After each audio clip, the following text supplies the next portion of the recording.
Poco de aquel histórico alunizaje, Armstrong y Aldrin volvieron a sobresaltarse. La frecuencia cardíaca se disparó hasta 150 y 160 latidos por minuto. Las palabras de Armstrong, atropelladas, dejaron perplejos a los técnicos de Houston.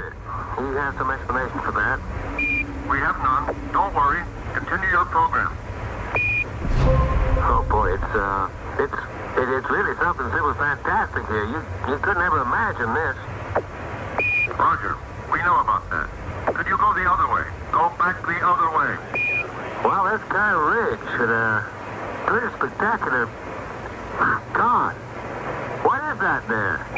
That's Roger, what the hell is that? Go tango, tango. There's kind of light there now. Al otro lado del cráter, existente a poco más de 60 metros del Águila, habían aparecido unas naves y unos seres, objetos en forma de disco y perfectamente alineados sobre el terreno. Y junto a ellos varios seres muy altos, con trajes blancos y ajustados. Cuando los astronautas, obedeciendo las insistentes órdenes de Houston, trataron de filmar, objetos y seres desaparecieron.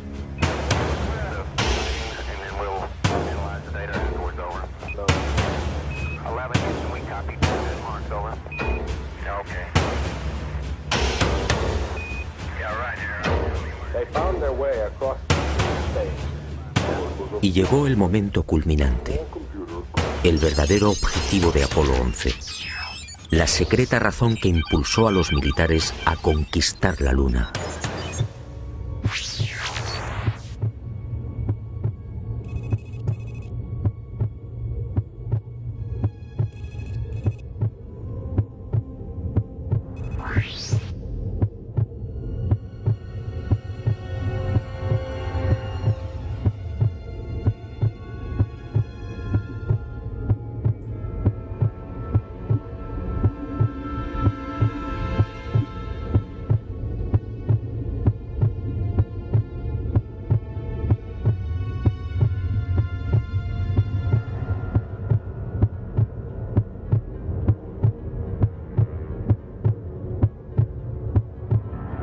Esta fue la verdad, la única y secreta verdad. Aquel 21 de julio de 1969, Armstrong y Aldrin se alejaron escasos metros del módulo, filmando esta increíble construcción. Esta película de 14 minutos jamás fue difundida por NASA.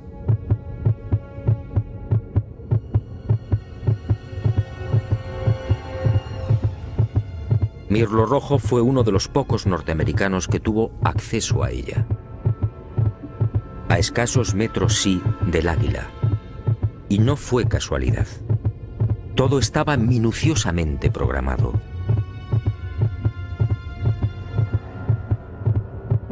Estas misteriosas ruinas, como otras igualmente filmadas por los restantes Apolos, habían sido fotografiadas con anterioridad por las diferentes sondas automáticas. Una de ellas, la Surveyor 5, lanzada el 8 de septiembre de 1967, fue decisiva. Alunizó en el Mar de la Tranquilidad muy cerca de esta construcción, enviando 19.000 fotografías.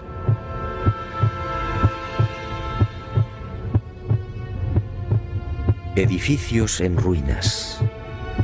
Edificios en la superficie de la Luna. Edificios aparentemente de una gran antigüedad. Pero, ¿quién los había levantado? Nosotros los humanos, obviamente no. Solo quedaba una respuesta. Esto era obra de una civilización no humana.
Los militares habían satisfecho la primera parte de su diabólico plan.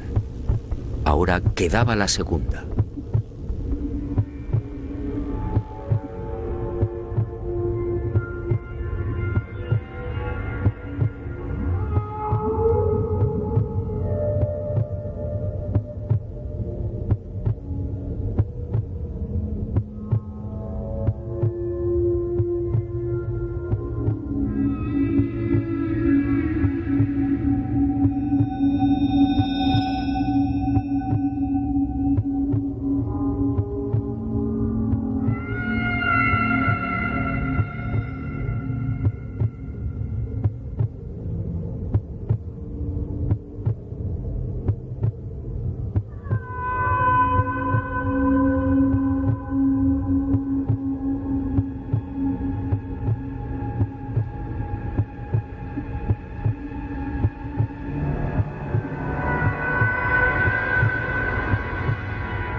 Según mi confidente, los astronautas procedieron a lo programado.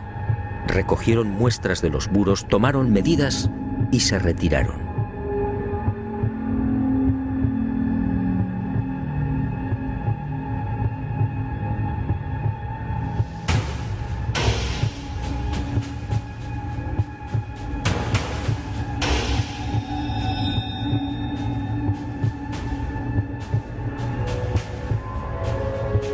La insólita construcción, muy parecida a un hangar, medía 60 metros de longitud con una altura máxima en los muros de 9 metros. Presentaba 12 huecos o ventanas y una especie de puerta frontal de 5 metros de fondo por 3 de altura. Según los análisis practicados en la Tierra, el material con el que había sido construido era similar al de la superficie lunar. Un 60% de los átomos era oxígeno, con un 0.01% del peso constituido por hidrógeno.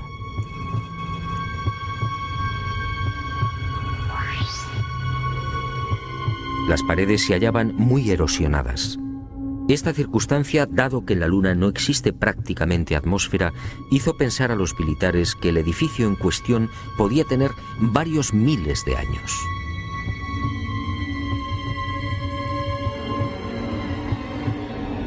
La secreta excursión de Armstrong y Aldrin a este hangar y naturalmente los 14 minutos de película jamás fueron difundidos por NASA. Oficialmente no existen.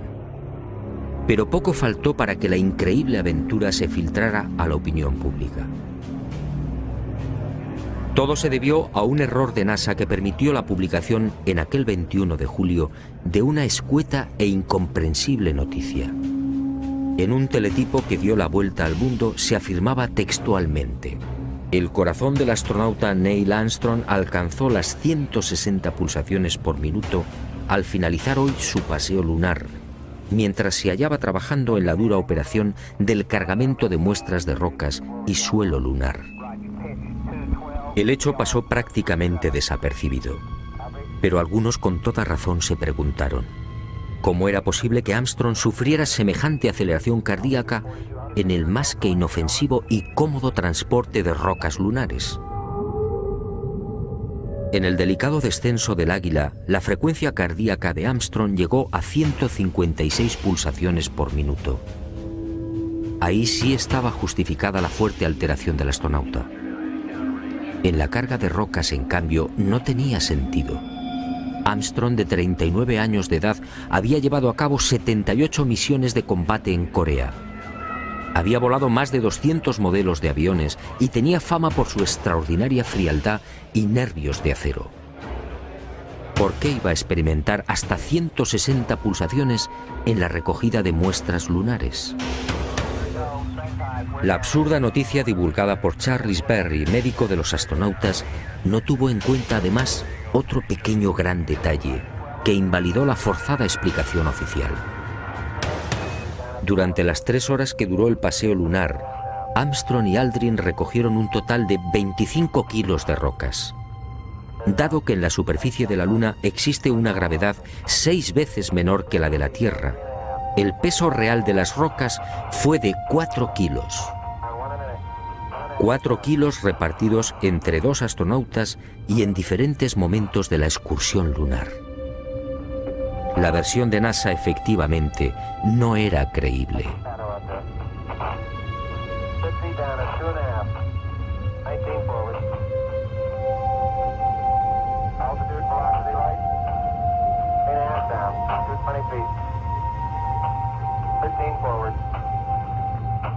Una vez más, mintieron. No fue el insignificante peso de las rocas lo que precipitó el corazón de Armstrong. Fue la visión de aquel edificio. A pesar de su excelente preparación física y mental, el astronauta, consciente de la trascendencia de lo que tenía delante, no pudo evitar la lógica e intensa emoción. Y otro tanto sucedió con Aldrin. Pero la frecuencia cardíaca de este último no fue registrada porque los circuitos electrónicos del traje espacial no se hallaban conectados a la consola que recibía la información biomédica.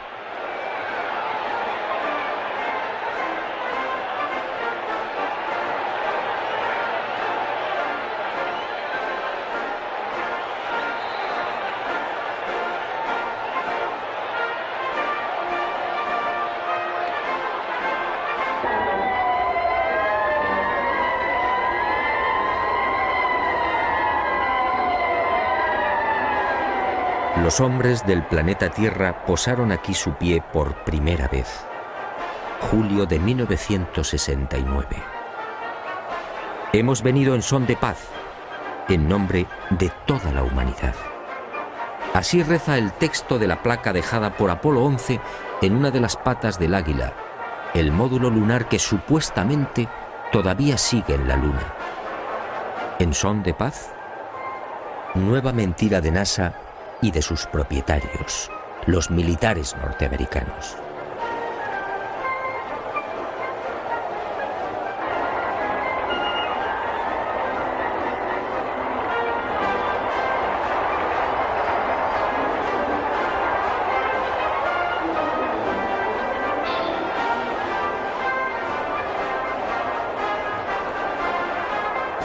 Mirlo Rojo fue contundente.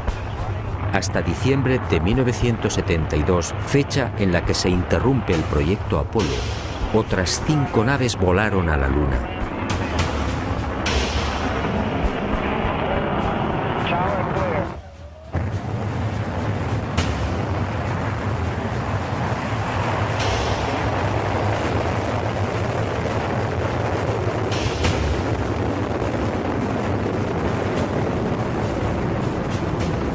Y volvieron a filmar construcciones.